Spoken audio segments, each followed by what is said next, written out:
Step by step Alibaba to Amazon in 60 seconds. So let's get started with tutorial.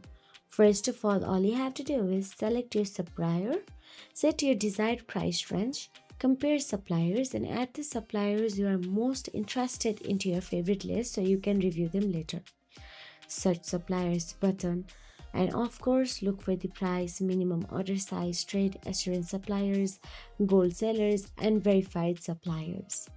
When searching for products on Alibaba, you can use the filters on the left side of the screen to search for suppliers based on the criteria listed. When you find a supplier that interests, you don't go ahead and place an order. You will want to talk to them first to discuss your order and make sure they are able to meet your expectations. When looking at a product, click Contact Supplier to send them a message. You can simply write down, are you able to customize or alter your product, or what's your best price, do you have a refund policy, when can you deliver the order, and many more. Only work with suppliers that meet all of your criteria. If anything about the response seems suspicious, move on to another supplier.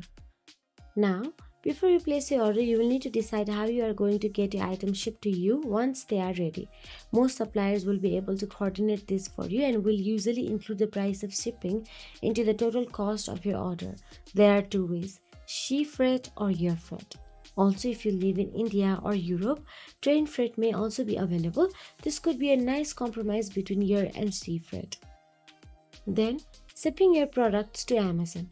If you are an individual seller working out of your home, you will likely be using the Fulfilled by Amazon FBA program. So how it works is you will ship all of your inventory to Amazon and they will store it in one of their warehouse. When someone buys one of your products, they will package and ship it for you. You will have to pay an additional fee for this, but the convenience is more than worth it as individuals rarely have the space to store inventory or have the time and resource to ship products or orders to customers. So that is it. If you found this video helpful, please like, share and subscribe our channel, and thank you so much for watching.